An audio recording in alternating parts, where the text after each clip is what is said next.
Assalamu alaikum and welcome to Lawits.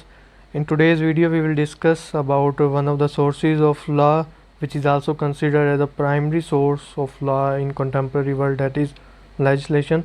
We will begin with the introduction, that what is legislation, then we will discuss definitions by jurists, and then onwards we will discuss the kinds of legislation that are supreme legislation and subordinate legislation.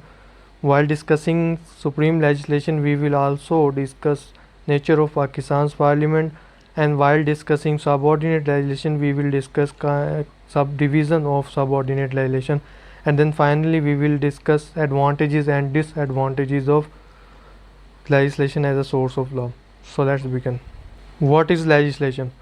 Legislation term जो है वो दो Latin word से drive किया गया है। वो दो लैटिन वर्ड्स हैं लेजिस एंड लैटम।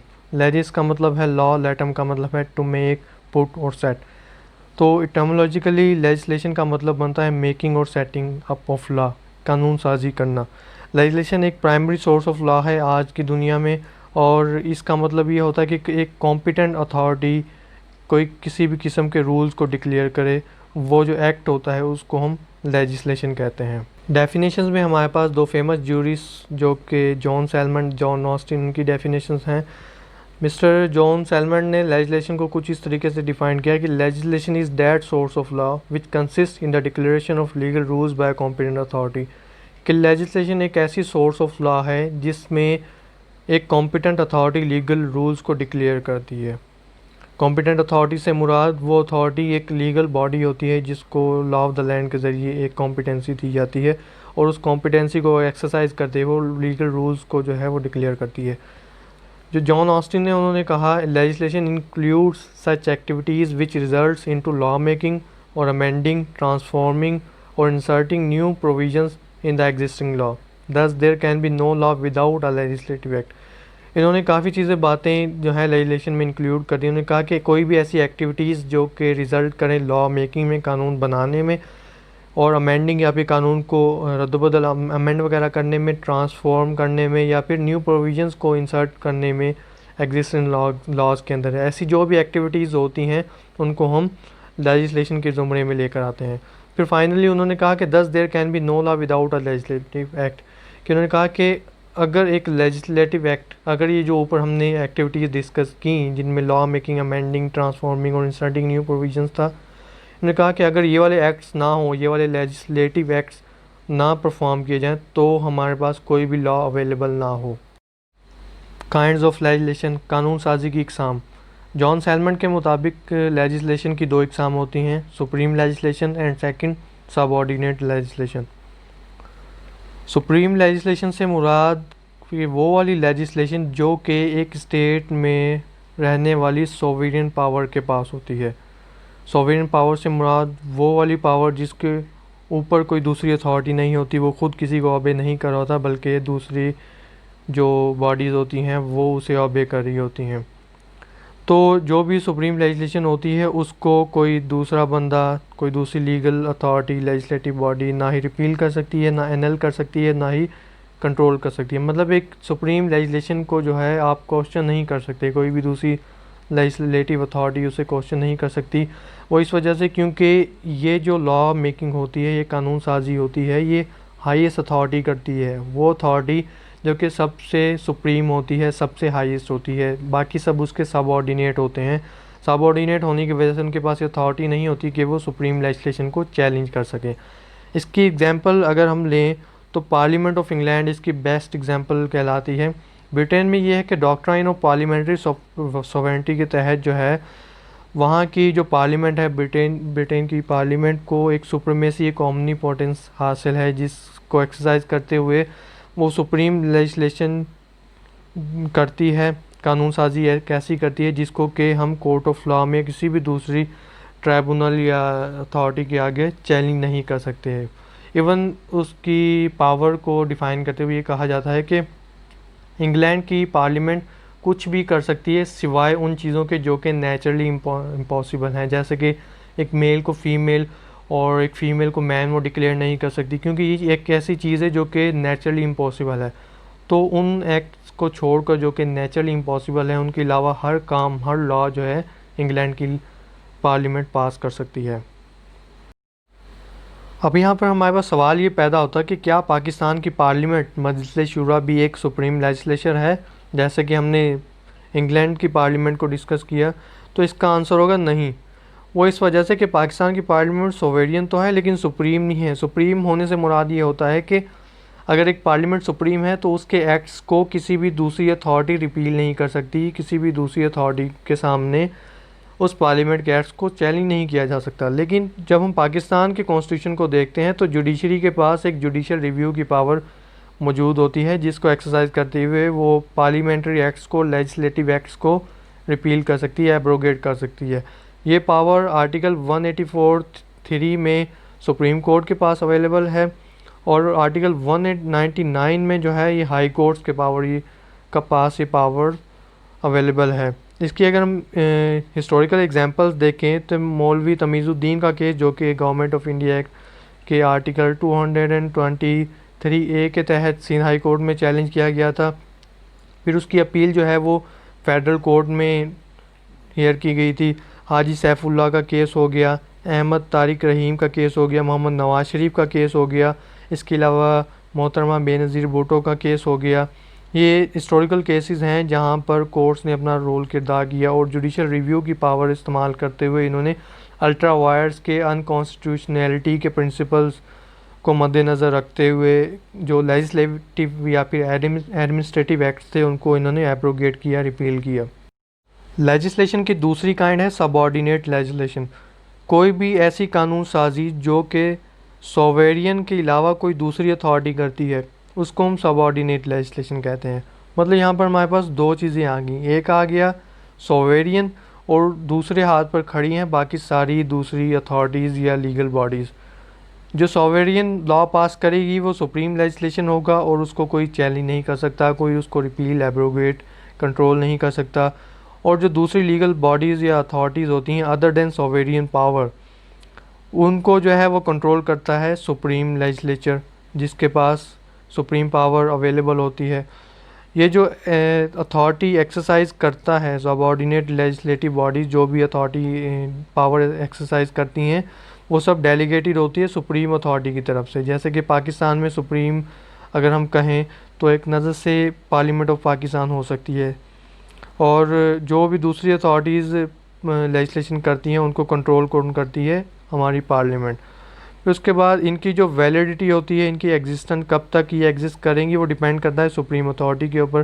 क्योंकि इनका जो कंट्रोल होता है वो सारा सुप्रीम अथॉरिटी के पास होता है और सुप्रीम अथॉरिटी जब भी चाहे सबऑर्डिनेट लेजिस्लेशन को रिपील कर सकती है। काइंड्स ऑफ सबऑर्डिनेट लेजिस्लेशन में मिस्टर सैलमन ने 5 काइंड्स डिफ़ाइन की हैं, जिनमें सबसे पहले कॉलोनियल लेजिस्लेशन है। कॉलोनियल लेजिस्लेशन में ये होता है कि कॉलोनीज़ एक ऐसी टेरिटरीज़ जिनको कि फॉरेन एम्पायर्स या फिर फॉरेन स्टेट जो है वो डोमिनेट कर रही होती हैं, वो क्या करती हैं कि लेजिस्लेटिव अथॉरिटी डेलीगेट कर देती हैं कॉलोनीज़ को, उनकी गवर्नमेंट्स को, ताकि वो अपनी टेरिटरीज़ के लिए लॉज वगैरह बना सकें।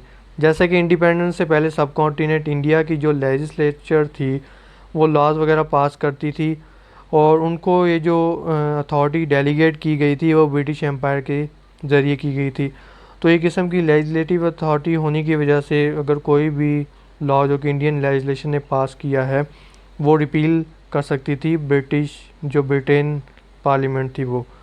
उसके बाद सेकंड काइंड हमारे पास आती है म्यूनसिपल लेजिस्लेशन। म्यूनसिपल लेजिस्लेशन जो है म्यूनसिपल अथॉरिटीज़ जो लोकल बॉडीज़ हमारे पास बनी होती हैं यूसी लेवल पर, डिस्ट्रिक्ट लेवल पर, उनको यहाँ पे रेफ़र किया गया है। तो इनके पास भी एक लिमिटेड पावर होती है कि वो अपनी गवर्नेंस के लिए, अपने फंक्शंस को एक्सरसाइज करने के लिए लॉज वगैरह बना सकते हैं, रूल्स वगैरह बना सकते हैं। फिर हमारे पास आती है एग्जेक्टिव लेजिस्लेशन। अगर हम doctrine of separation of power को देखें तो कानून साजी करना सिर्फ लेजिस्लेचर का काम है, एग्जेक्टिव का काम उसको इन्फोर्स करना है या इम्प्लीमेंट कराना है स्टेट के अंदर।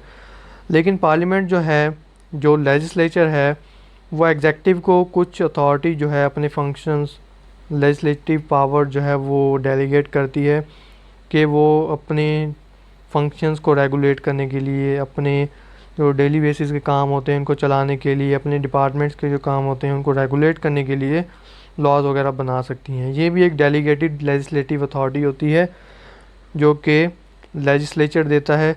एग्जेक्टिव में अगर हम देखें तो हमारे पास प्रेसिडेंट आ जाता है, prime minister, governors, chief ministers और दूसरे जो फेडरल और प्रोविंशियल कैबिनेट्स के मेंबर्स होते हैं, और हमारे पास जो गवर्नमेंट ऑफिसर्स होते हैं एडमिनिस्ट्रेटिव डिपार्टमेंट में जो सर्व कर रहे होते हैं, वो सारा स्टाफ हमारे पास आ जाता है, जिसमें हमारे पास इवन जो आप पुलिस, लॉ इन्फोर्समेंट एजेंसीज देख रहे होते हैं, रेवेन्यू डिपार्टमेंट्स के एम्प्लॉयज़ देख रहे होते हैं, ये सारे जो स्टाफ मेंबर्स होते हैं ये एग्जेक्टिव के अंदर आ जाते हैं, और इनके पास एक लिमिटेड अथॉरिटी होती है कि अपने फंक्शंस को रेगुलेट करने के लिए ये अपने लॉज वगैरह ख़ुद बना सकते हैं।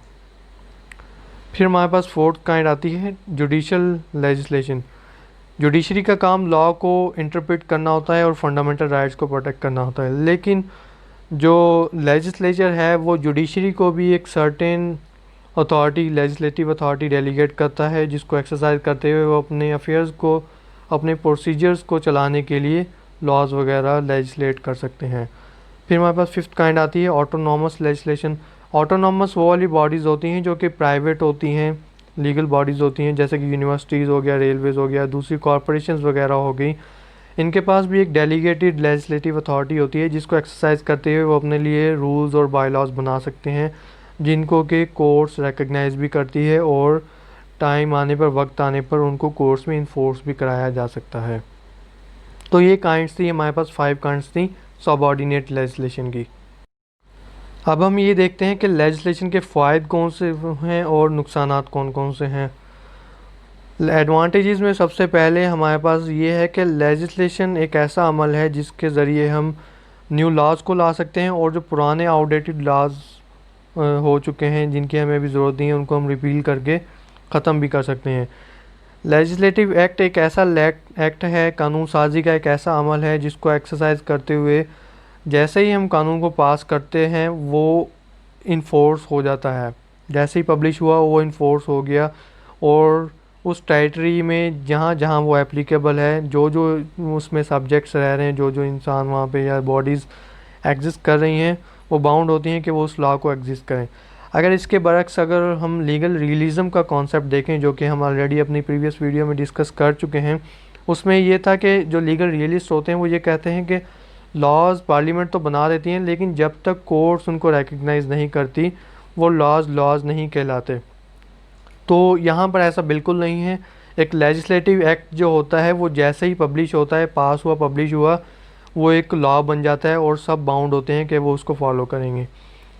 थर्ड हमारे पास जो एडवांटेज इसका है वो ये है कि इसको हम कंटिन्यूसली और सिस्टमेटिकली जो है वो डेवलप करते हैं कानून साजी को, as per the needs of society. जैसे जैसे सोसाइटी में लॉज की ज़रूरत होगी, हम कानून साजी करके उन लॉज को जो है वो डेवलप कर सकते हैं। जैसे कि कोई ऐसा दौर भी था जहाँ पर इंटरनेट का रुझान नहीं होता था, तब हमें साइबर लॉज की ज़रूरत नहीं थी, लेकिन जब इंटरनेट का रुझान हो गया ज़्यादा तो फिर हमें साइबर लॉज की ज़रूरत पड़ गई। पहले ये होता था कि जैसे गैस वगैरह का कंजम्पशन इतना नहीं होता था, तो उससे रिलेटेड लॉज भी नहीं होते थे, लेकिन आज के दौर में गैस का कंजम्पशन, इलेक्ट्रिसिटी का कंजम्पशन इतना हो गया है कि हमें उसके लिए लॉज की ज़रूरत भी पड़ गई है। तो जैसे जैसे सोसाइटी को ज़रूरत पेश आती रहती है, लॉ भी लेजिस्लेशन के ज़रिए जो है वो डेवलप होता रहता है। एक लेजिस्लेटिव एक्ट जो होता है वो लेजिस्लेशन ब्रीफ होती है, टू द पॉइंट होती है, क्लियर होती है और इजीली एक्सेसिबल होती है। इससे मुराद ये है कि लेजिस्लेटिव एक्ट जो होता है वो एक डॉक्यूमेंट की सूरत में होता है, कोडिफाइड और रिटन फॉर्म में होता है। इस वजह से वो ब्रीफ होता है, बिल्कुल टू द पॉइंट होता है, क्लियर होता है, समझने में कोई मुश्किल नहीं होती उसको, और इजीली एक्सेसिबल होता है सब लोगों को, कि हर कोई बंदा जो है उस एक्ट को इंटरनेट से या फिर किसी बुक वगैरह से पढ़ सकता है, क्योंकि वो सब कुछ एक ही जगह पर मौजूद होता है। अगर हम ड्रॉबैक्स या डिसएडवांटेजेस ऑफ लेजिस्लेशन की बात करें, तो सबसे हमारे पास जो डिसएडवांटेज वो आता है वो ये कि इसमें हमारे पास जुडिशल डिस्क्रेशन जो है उसका स्कोप बहुत ही लिमिटेड हो जाता है, या फिर बिल्कुल ख़त्म हो जाता है। वो इस वजह से क्योंकि अगर जजेस जो हैं वो लेजिस्लेशन को स्ट्रिक्टली फॉलो करेंगे तो वो अपनी डिस्क्रिशन को अप्लाई नहीं कर सकेंगे, और उन्हें लॉ को एज इट इज़ फॉलो करना पड़ता है, जिसकी वजह से अक्सर औक़ात ये होता है कि जस्टिस के बजाय इनजस्टिस सर्व कर दिया जाता है। जैसे कि हमने लीगल रियलिज़म में पहले डिस्कस किया था अपनी प्रीवियस वीडियो में, कि जब एक जज जो है केस का फैसला कर रहा होता है तो वो सिर्फ लॉ को एज इट इज़ नहीं देखता, बल्कि वो सर्कमस्टेंसेस को देखता है, पॉलिटिकल एक निगाह से देखता है, इकोनॉमिक निगाह से देखता है, एक सोशल निगाह से देखता है और एक इकोनॉमिक निगाह से उस केस को देखता है। उसके बाद जाकर वो उस केस का फ़ैसला करता है। मतलब काफ़ी जो ह्यूमन एलिमेंट्स होते हैं जो कि वहाँ पर रोल प्ले कर रहे होते हैं while deciding a case.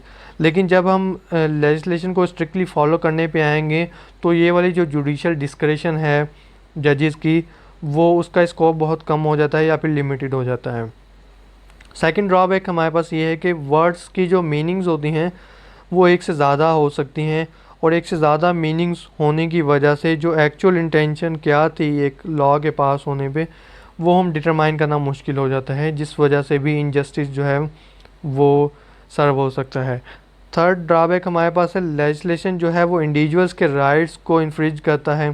For example एक असेंबली ने एक अपनी पावर इस्तेमाल करते हुए लॉ पास कर दिया और उसने जो है इंडिविजुअल्स के राइट्स को कंसिडर नहीं किया, तो क्या होता है फिर ऐसी सूरत में लोगों के राइट्स वायलेट होते हैं और मजबूरन उन्हें जो है कोर्ट का सहारा लेकर जुडिशल रिव्यू के ऑप्शन को इख्तियार करना पड़ता है और उस लेजिस्लेटिव एक्ट को रिपील करवाना पड़ता है ताकि उनके राइट्स की वायलेशन होना बंद हो जाए। फोर्थ एंड लास्ट जो हमारे पास ड्रॉबैक इसका है वो ये कि जो पार्लियामेंट या फिर लेजिस्लेटिव अथॉरिटी होती है उसके पास ये इख्तियार भी होता है कि लॉ ऑफ द लैंड या फिर कॉन्स्टिट्यूशन को वो अमेंड भी कर सकते हैं। लेकिन हमारे पास क्या होता है कि जो पॉलिटिशियंस होते हैं, जो पार्लियामेंटेरियंस होते हैं, जो लेजिस्लेचर्स होते हैं, वो अपने पॉलिटिकल बेनिफिट्स के लिए, शॉर्ट बेनिफिट के लिए वो कॉन्स्टिट्यूशन में ऐसी अमेंडमेंट्स जो हैं वो कर देते हैं जो कि एक्सेप्टेबल नहीं होती किसी भी सोसाइटी या फिर स्टेट के लिए, और उस स्टेट को लॉन्ग टर्म में वो नुकसानदा साबित होती हैं आगे जाकर। तो ऐसे एक्ट्स की वजह से, लेजिस्लेचर के ऐसे एक्ट की वजह से उनके दरमियान और जुडिशरी के दरमियान कन्फ्लिक्ट पैदा होने का भी खदशा होता है। और इसकी एग्जांपल जो है हम हिस्ट्री में बहुत ज़्यादा देख चुके हैं, जब लोगों ने, जो पॉलिटिशियंस ने अपने मफादात के लिए कॉन्स्टिट्यूशन को अमेंड करते रहे और फिर जब वही केसेस लेजिस्लेचर के पास, जुडिशरी के पास जाते थे तो इनके दरमियान जो है आपस में कन्फ्लिक्ट हो जाता था। तो ये थी advantages and disadvantages of legislation. आज की वीडियो में हमने डिस्कस किया कि लेजिस्लेशन क्या है और जूरिस्ट ने इसको किस तरीके से डिफ़ाइन किया। फिर हमने काइंड्स ऑफ लेजिस्लेशन में सुप्रीम लेजिस्लेशन को डिस्कस किया जिसको कि कोई भी दूसरी अथॉरिटी रिपील नहीं कर सकती। फिर हमने पाकिस्तान के पार्लियामेंट की नेचर देखी कि ये सोवरेन तो है लेकिन सुप्रीम नहीं है। क्यों? क्योंकि कोर्ट्स के पास जुडिशल रिव्यू की पावर मौजूद है जिसको एक्सरसाइज करते हुए वो लेजिस्लेटिव एक्ट्स को रिपील कर सकती हैं। सेकंड काइंड हमने लेजिस्लेशन की देखी सबऑर्डिनेट लेजिस्लेशन, जो कि कोई भी ऐसे लेजिस्लेशन जो कि अदर देन सोवेरियन पावर होती है वो सबऑर्डिनेट लेजिस्लेशन होती है। फिर उसकी हमने 5 काइंड्स को डिस्कस किया एंड लास्टली हमने एडवांटेजेस एंड डिसएडवांटेजेस को डिस्कस किया। तो ये थी हमारी आज की video upon legislation. I hope कि आप लोगों को समझ आया होगा।